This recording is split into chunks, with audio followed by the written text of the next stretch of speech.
do that.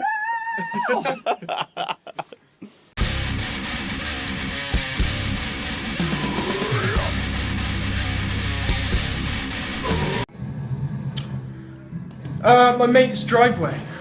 Definitely a friend's driveway. It wasn't in this band, unfortunately, but we will be doing that. Street parties, they're brilliant. Just get your kit out on the front and go for it. You know? Cars can be parked wherever. You know, you can get rid of a car. You can put a drum kit where the car goes. It looks better, sounds better, feels better. It's just so much better than a car. That's why I'd spend £1,000 on a kit rather than a car.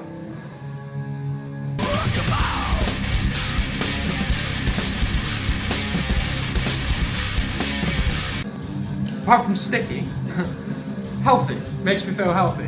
Makes me feel warm on the inside too. So, no, I love being able to get my tats out and have a decent excuse for it.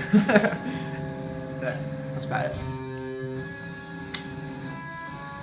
Although when you're playing in a freezing cold room, it's not that fun. It's not that fun because as soon as you stop, you go, oh, I'm really warm, but Jesus, does the cold get to you quick. Then you walk outside, you're having a cigarette, your t-shirt's inside. It's not that easy, but it still makes me feel healthy because it just sets me up for the rest of the day. So I reckon the whole band should play naked. Just move a bit more, basically.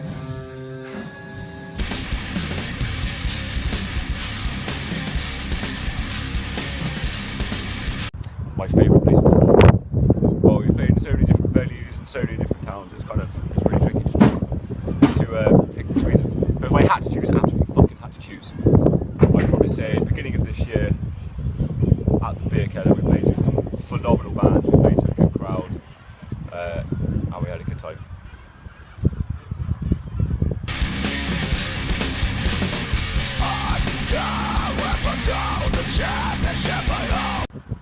Our best fan reaction.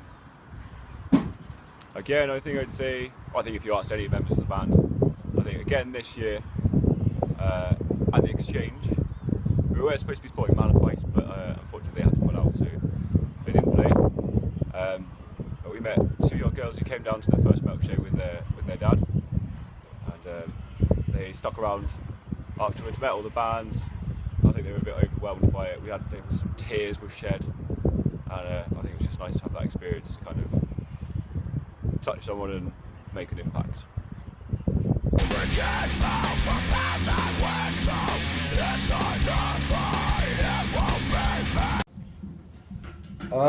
I'd definitely say the Exchange so far has been the best experiences. All the best bands I've played in there. Well, I say best, but you know, that's been my best experiences in there. Cool, man.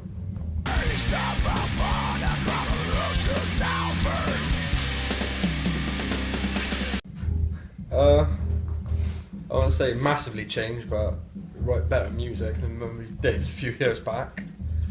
I mean, motivated to do better gigs, perform better live every time you play, and just, I don't know really, it's about it. Fuck my ass!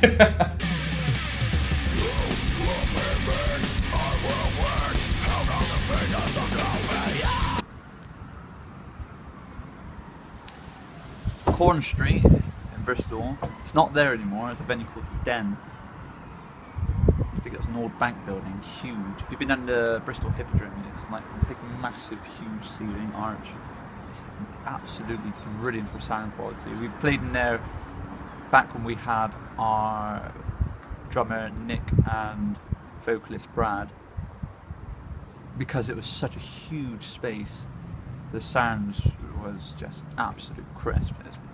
To me, I could play it 100 times.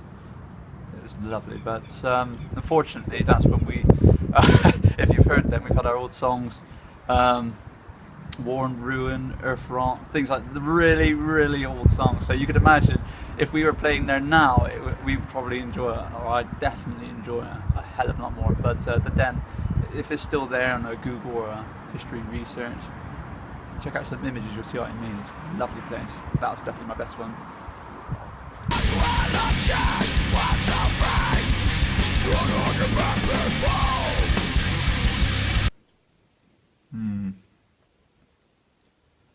When I was 15, I thought I'd fancy playing a bass guitar.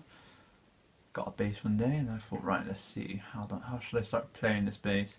Tried to pick, tried using 2 fingers. That was a complete fail and a half. Then I sat down, started watching TV, started chatting to friends. I just had the bass on my lap the whole time. I just started flicking it with one finger. Don't know why.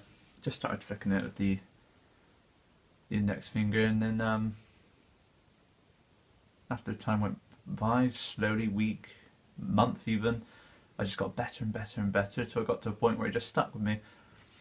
And a good song that really helped me just master it with the one finger was I started playing Metallica's Pulling Teeth, and I thought, if I could play this with one finger, I'll be very happy with myself.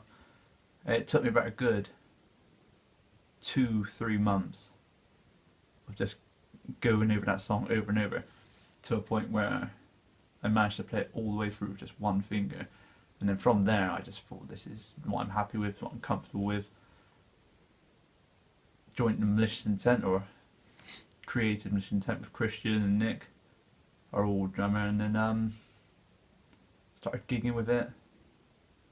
I don't know, it just sort of stuck, and then I just continued using the one finger. Tried using the pick, tried going back to the 2 fingers, and no, I was having none of it. Stick with the one finger. Yeah, that's me all over.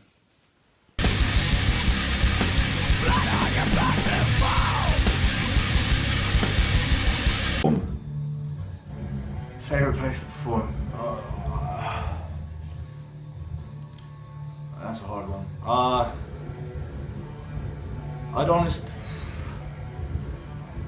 know, a lot of gigs we've played outside of Bristol, like Taunton, Gloucester, Cheltenham, Weston, they've always been really, really good. Like, the turnouts have been amazing, but in recent times we've had a lot of great opportunities to play with big bands like Breed 77, Trapped. We were supposed to play with Malefice, but I didn't get a plan. And they've been phenomenal as well. But in all honesty, I'd probably say the Beer Keller gig, beginning of this year. We had the biggest crowd we've probably ever had. It was nice to play on a prestigious stage. I mean, Nirvana played there back in '92, and they've had like Skid Row, they've had Gore, and we played that same stage. And like a couple of weeks before that, one of my favourite bands, Head PE, played there, so it was nice to just stand where people I've looked up to stood. So yeah, I'd probably say Beer Keller. It was nice, and what made it even better is that's our watering hole. That's where we go like every week to get pissed, and we did that whilst playing, and like Harry fell on the stage and he got carried away afterwards. It was great. So yeah, Beer Keller gig. Beer Keller gig, 2nd of January 2015. That was the best gig.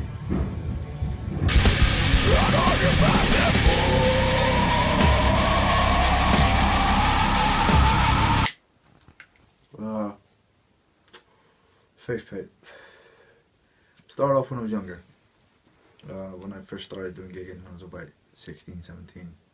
My first gig I played was 17. I was with a band called Fallen Divinity, a melodic death metal band, who split up unfortunately, and from it came Malicious Intent and another band called Craniation. Check them out. And the reason I started wearing face paint is because no one else was really doing it in the local scene, and it gave us like an edge, gave us like a selling point from a business perspective. But it wasn't purely just business. It was to help me. Like I'd go on stage and I'd be so nervous and so scared and so anxious. I'd shake so much, like I'd stand still, but my legs were going like this. So it looked like I was dancing. It wasn't good. So it's something to hide behind. And when I started thinking about it in depth, like on a business perspective, a lot of the bands that were booming at the time were all very heavily focused on image, and that was their downfall. It was purely focused on image, and their music was lacking, whereas Malicious Intent, we've got both. Which it's a little egotistical to say, but meh. And so yeah, it just helped me with my fear of getting on stage, something to hide behind and let out who I was. And I started looking into all of my influences, like Mudvayne, Slipknot, Twisted, Head PE, loads of bands across different genres, and they all have face paint or image or mask or whatever, and I really love the theatrics of it. You know, people can buy into it. People can, you know, even if like kids who don't feel like they belong to anything, they can come to a show, paint their face, and feel like they're a part of it. And I love that idea. So, yeah, all in all, it's to do with dealing with my fear of being on stage, and it's just fucking awesome, really. That's about it, yeah.